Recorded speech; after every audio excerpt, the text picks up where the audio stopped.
बिस्मिल्लाहिर्रहमानिर्रहीम। मैं हूं हसीन सलमान और आप देख रहे हैं मेरा चैनल किताब दोस्ती नादन। आज की जो किताब है इंतहाई दिलचस्पी की हामिल है। आपने थंबनेल में देखा होगा फातिह मिस्र उमर बिन अल आस रजी अल्लाह ताला अन्हु, उनके बारे में है जी। और नील बहता रहा, ये आपको मेरे हाथ में नजर आ रही होगी किताब इनायतुल्लाह साहब की। और नील बहता रहा। और नील इस किताब पे जाने से पहले नील जो दरिया के बारे में थोड़ा सा बता दूं। ये जो दरिया है इसके मुतालिक इसके बड़ी बड़ी अजीब व गरीब तोहमात भी मशहूर थी और मैं भी कभी भी हूँ। ये दरिया युगांडा से निकलता है, झील विक्टोरिया से, और अफ्रीका के ममालिक काफ़ी ज़्यादा इसके उसमें आते हैं, कोई क्रॉस करता हुआ सूडान में और फिर मिस्र में और तंजानिया, युगांडा, और फिर ये मेडिटेरियन सी में गिर जाता है जाके।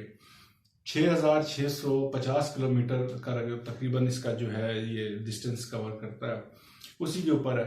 तो बुनियादी तौर पर ये और नील बहता रहा, इसका नाम इसलिए इन्होंने रखा है इनायतुल्लाह साहब ने कि दरिया नील में, जैसे मैंने कहा कि आपको पता है कि फिरौनों का ये एक मुल्क था।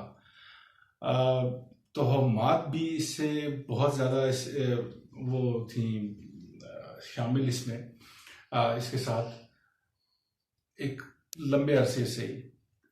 उमर रज़ी अल्लाह तआला अन्हु के दौर में यहाँ पे जब ये भी फतह नहीं हुआ था, जब ये मुसलमान खालिद बिन वलीद और अबू उबैदा बिन अल जर्राह जो थे वो हलब में और ये शाम में ये लड़ रहे थे, तो उसी वक्त फिर उसके बाद जो है ये उमर बिन अल आस ने हज़रत उमर रज़ी अल्लाह तआला अन्हु को कहा कि, क्योंकि उमर रज़ी अल्लाह तआला अन्हु जो हैं वो ज़ाहिर खलीफा थे, उस वक्त दूसरे खलीफा थे, तो उनको कहा कि हमें वहाँ पे भी मिस्र पे जाके चढ़ाई करनी चाहिए। और उसकी सॉलिड रीज़न थी क्योंकि मिस्र में एक उनकी एक रस्म थी कि वो हर साल जो है वो एक किसी जवान लड़की की कुर्बानी दिया करते थे, खूबसूरत लड़की को ज़िबह करके उसको दरिया नील में डाला करते थे, और उससे उनका अकीदा था कि उससे मिस्र की जो फसलें हैं वो लहलहाती रहेंगी, उस पानी ज़ाहिर सैराब करेगा उनको दरिया नील। खैर, तो ये जब पता चला ये बात, तो ये भी एक बड़ी वजह थी। तो बहरहाल रिलक्टेंट थे उमर रज़ी अल्लाह अन्हु भी, दूसरे सहाबा कराम भी, क्योंकि दूसरे जो सारे महाज जो हैं वो खुले हुए थे और वहाँ पे इतनी ज़्यादा फौज नहीं थी मुसलमानों के पास, या इतने वसाइल नहीं थे कि कैसर और किसरा से लड़ रहे थे और रोम और ईरान के साथ। तो अब ये तीसरा महाज भी मिस्र में इतनी दूर जाके खोला जाता।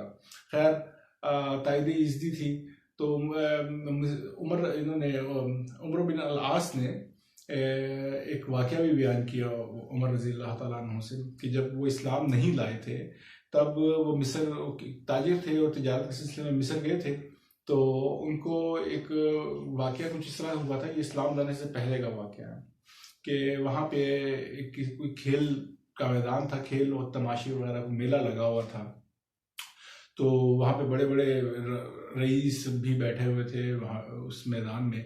तो एक जो है उनकी एक रस्म थी कि वहाँ पे एक दरमियान में मैदान के शख्स आता था और आंखें बंद करके उसके हाथ में एक बॉल होता था, और वो जो बॉल जो है वो अपना वो उछालता था आंखें बंद करके किसी की तरफ भी, तो बॉल जाके जिसके भी हाथ पर लग जाए, बाजू पे लग जाए, तो उसके बारे में ये कहा जाता था कि वो बादशाह बनेगा एक दिन। खैर, तो मुख्तसर ये कि अमर बिन अल आस भी वहाँ मौजूद थे, तो उनके हाथ पे वो बॉल लगी।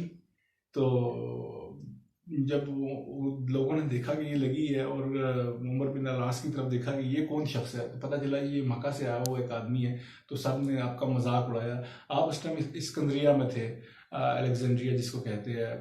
बरसबील तस्करा ये भी बता दूं कि ये एक वही शहर है जिसको सिकंदर आजम ने बसाया। सिकंदर आजम ने अपने नाम से सिकंदरिया नाम के शहर के नाम से बहुत सारे शहर आबाद किए थे, एक से ज़्यादा।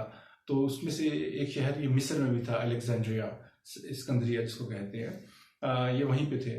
तो इनको जो इनके हाथ में बॉल लगी, लोगों ने मजाक उड़ाया कि ये कैसे मुमकिन है। तो खैर, तो जब ये फतूहात हो रही थी शाम की और ईरान की, तो ये एक वाक़या पेश आ गया यहाँ पे। बलि देने का, लड़की को कुर्बान करने का, और दूसरे और भी मुहर्रिकात थे। खैर तो इन्होंने खैर चढ़ाई की, और अमर बिन अल-आस रजी अल्लाह तआला अन्हु जो थे उन्होंने उनकी ज़ेर कमान सिपह सालारी में मुजाहिदीन गए और उसको फतह किया। उमर बिन अल-आस जो है वो क्या शख्सियत थे, बड़ी ही दिलचस्प शख्सियत के मालिक, साहबी रसूल, क्या मुकाम है आपका, लेकिन उसके साथ साथ अल्लाह ताला ने आपको बड़ी जहानत और फतानत दी थी।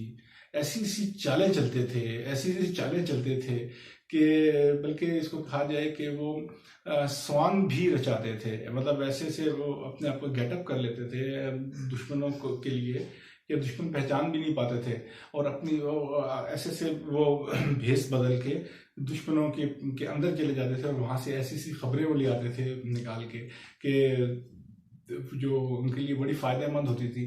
खैर ये बहुत ही ज़बरदस्त कैरेक्टर थे, बहुत ही ज़बरदस्त अपना उनकी जंगी जो चालें थी वो बड़ी सब दुश्मनों की समझ में नहीं आया करती थी।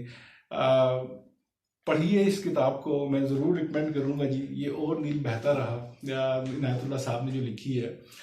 इसका सबसे अच्छी जो बात है, ये एक कहानी के उसमें उसलूब में लिखी है, आसान जुबान में, मज़ा आता है पढ़ के। पढ़िएगा, ज़रूर पढ़िएगा। मुझे उम्मीद है कि आज का आपको रिव्यू पसंद आया होगा। अगर इस किताब से रिलेटेड कोई क्वेश्चन हो तो मुझसे ज़रूर इनबॉक्स में पूछिएगा। मिलते हैं अगले किताब की जायज़े के साथ। तब तक के लिए दीजिए इजाज़त। अस्सलामु अलैकुम वरहमतुल्लाहि वबरकातुहू।